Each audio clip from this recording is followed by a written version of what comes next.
bibliothécaire. Si vous voulez un peu de surnaturel, vous êtes sur la bonne vidéo. Surtout, n'oubliez pas de vous abonner, cliquez sur la cloche et laissez un petit like sur la vidéo. Ça fait toujours plaisir. Et maintenant, ouvrez bien vos oreilles.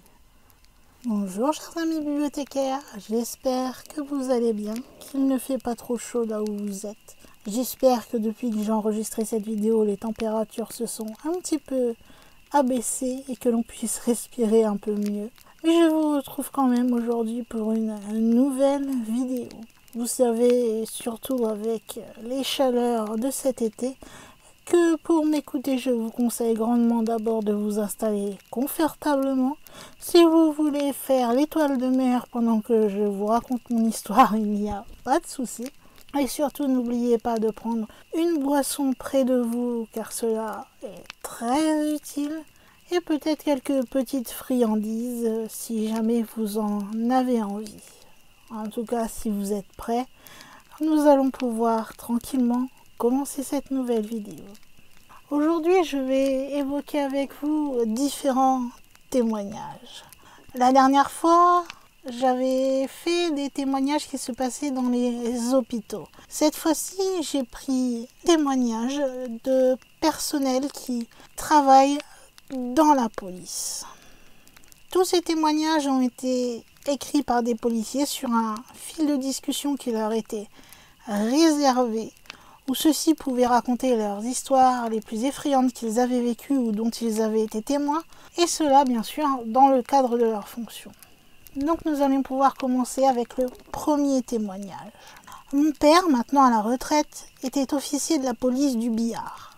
Il était affecté dans un district qui se situait le long de la rivière avec le Bengale. Il y a une autoroute qui relie la partie orientale de l'Inde et qui va jusqu'au Bangladesh. Une fois, pendant la saison hivernale, il a commencé à recevoir plusieurs plaintes qui concernaient des camions sortant très fréquemment de la route. Il a ignoré ces plaintes et les a tout simplement liées à la saison hivernale et au brouillard. Puisqu'il n'y avait aucun décès, personne ne s'est vraiment inquiété. Pendant la saison estivale, il a recommencé à recevoir ce même genre de plaintes concernant des accidents fréquents. Cela a fini par le rendre curieux.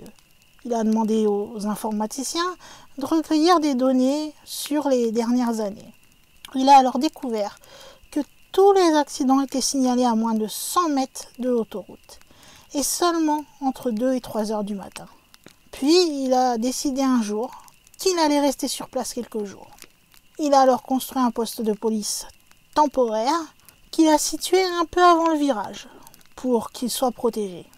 Le premier jour, un camion a fait une sortie de route au même endroit. Cependant, le conducteur était ivre. Mais au cours des 15 jours qui ont suivi, il y a eu plus de 20 incidents. Et presque tout le monde a eu la même explication. Il voit soudain sur la route 5 à 6 adolescentes qui apparaissent comme ça, juste devant le camion, et elles sont à vélo. Au début, il ne croyait pas vraiment à l'histoire qui leur était racontée. Mais quand à chaque fois il posait la question et qu'il avait exactement le même témoignage, au final, il n'a pas eu d'autre choix que d'accepter la vérité. Plus tard, il s'est mis à rechercher d'anciens dossiers.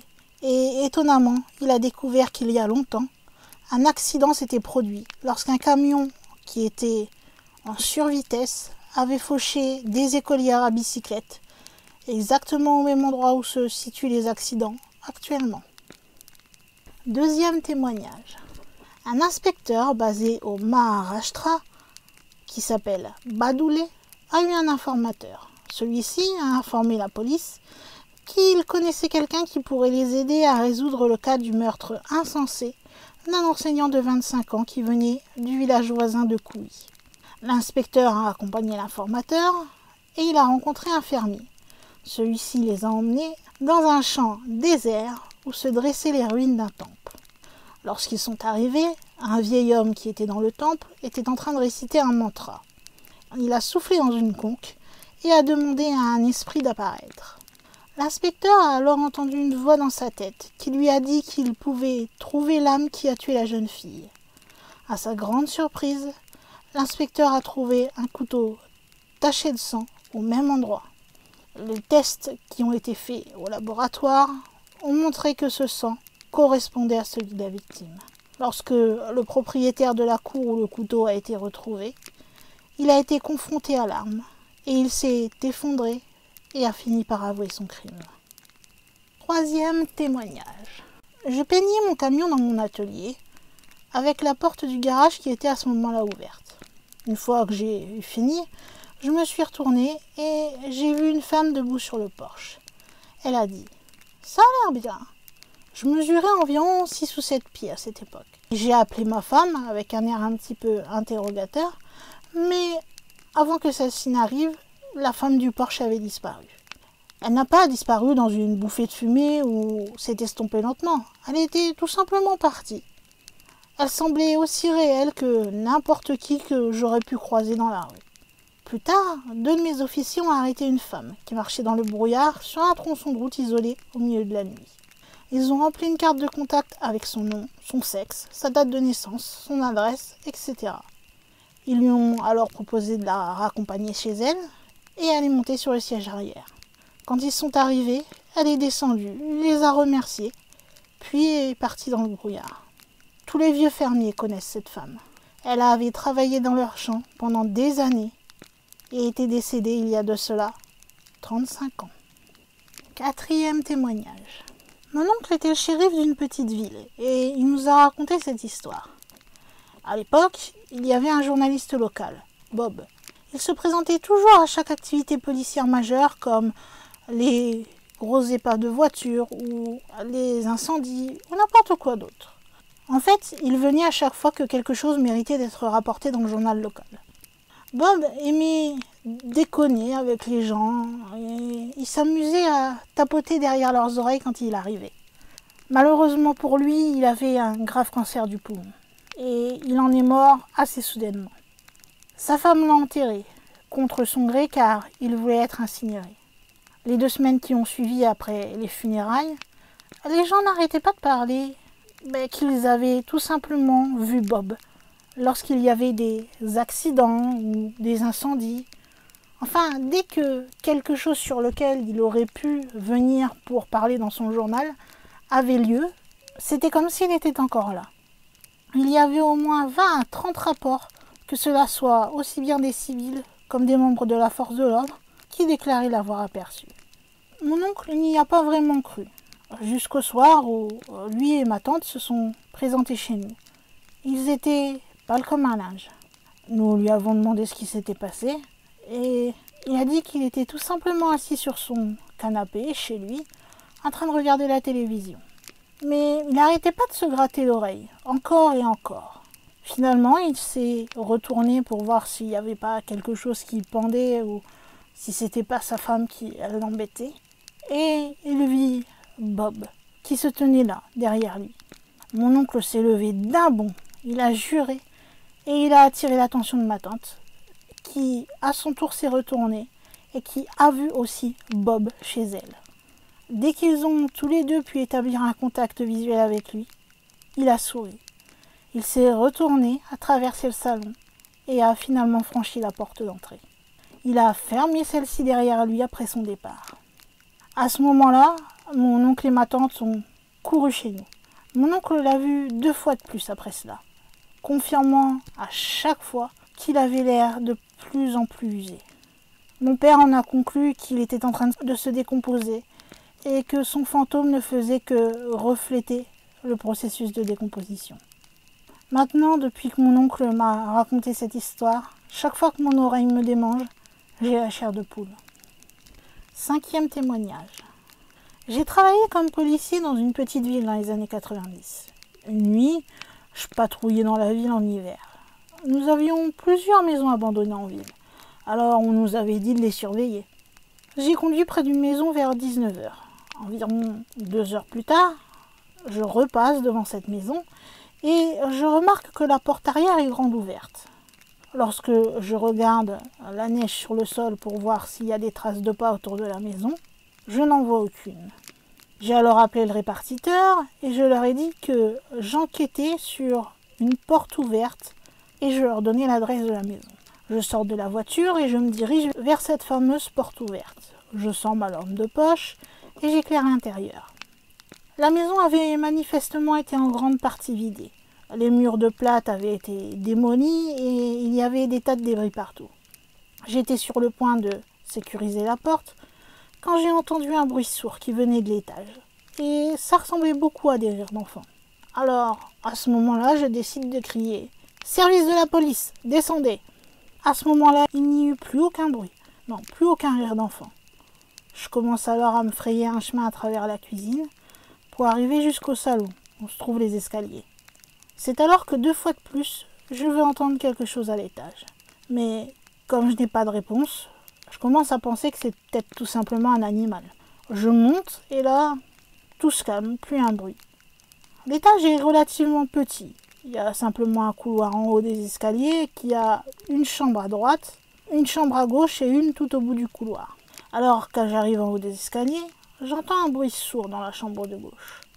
Je regarde attentivement autour de la porte et c'est une pièce vide. Il y a un petit tas de plâtre et divers débris de bois au milieu. Au-dessus du tas de débris se trouvait une page arrachée d'un livre. Celle-ci venait d'un livre pour enfants, avec une photo d'un policier dessus. Les cheveux se sont dressés sur ma nuque. Je suis partie de là. J'ai dit qu'il n'y avait personne dans la maison et j'ai verrouillé la porte arrière. Et je ne suis plus jamais retournée. 6e témoignage. À l'époque où je travaillais comme flic sur une base militaire, j'adorais travailler de nuit. Presque tous les bâtiments d'une base sont sous alarme et les alarmes sont reliées directement au bureau. Nous savons donc bien à quel moment elles se déclenchent lorsque nous recevons une activation d'alarme. Nous fermons alors la base et nous allons vérifier le bâtiment, tirons sur toutes les portes et nous voyons si nous pouvons entrer. Si nous le pouvons, nous entrons alors dans le bâtiment et le sécurisons. C'est-à-dire qu'on vérifie toutes les portes et tous les coins pour voir si quelqu'un aurait pu déclencher l'alarme.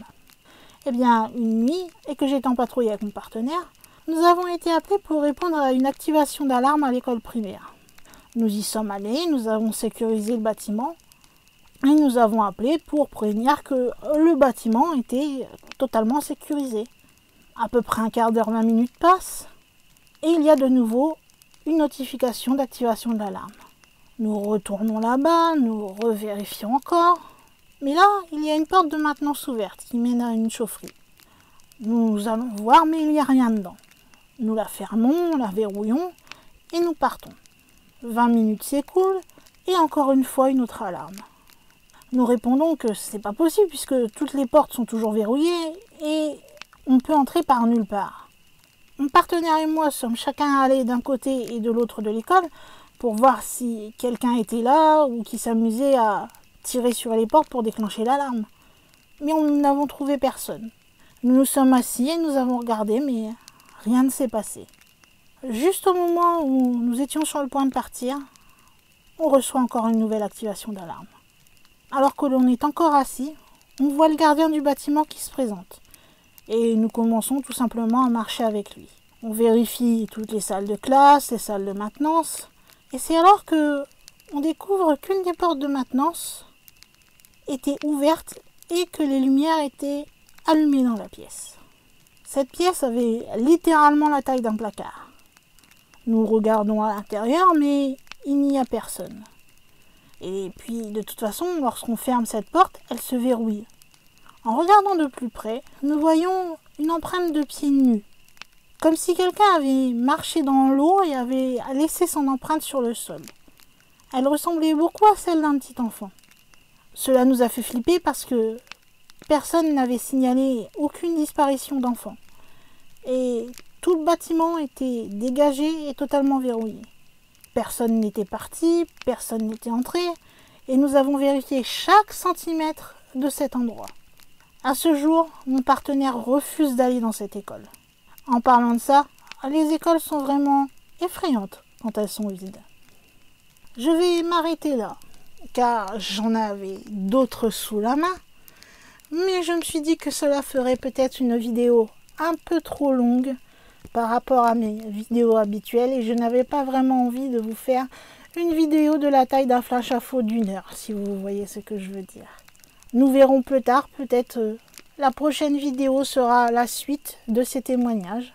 Nous verrons, à moins que vous ayez une demande spéciale. En tout cas, j'espère que cette vidéo vous aura plu. Vous savez, comme d'habitude, que pour me le montrer, vous pouvez tout simplement me donner votre avis dans l'espace commentaire, ou me donner des idées de vidéos aussi, si vous avez quelque chose qui vous vient en tête au moment où vous voulez écrire ou au moment où vous regardez la vidéo. Un sujet que personne n'a évoqué et que vous avez envie d'en savoir plus. Et vous pouvez aussi également me montrer que vous avez aimé cette vidéo en me laissant un petit like qui fait toujours plaisir par rapport au travail qu'il y a derrière toutes les vidéos qui sont postées. Et si jamais vous regardez cette vidéo et que vous n'êtes pas encore abonné, il vous suffit tout simplement d'aller en dessous de la vidéo, de cliquer sur le petit bouton rouge s'abonner. Et si vous voulez ne louper aucune vidéo qui sera postée sur cette chaîne, eh bien vous cliquez sur la petite cloche et vous cochez recevoir toutes les notifications liées à cette chaîne. Et YouTube, théoriquement, vous enverra une notification dès qu'une vidéo sera publiée de ma part. Je remercie d'ailleurs tous ceux qui sont abonnés à ma chaîne. Vous me faites très plaisir. Et tous ceux qui commentent régulièrement, je vous embrasse très fort. Et pour terminer, vous savez que vous pouvez partager cette vidéo partout où cela est possible d'être fait. Comme d'habitude, vous savez que je vous fais totalement confiance. Eh bien, mes chers amis, je crois qu'il va être temps pour cette vidéo, en tant que gardienne de la bibliothèque, de fermer les portes de celle-ci et de vous dire à une prochaine vidéo.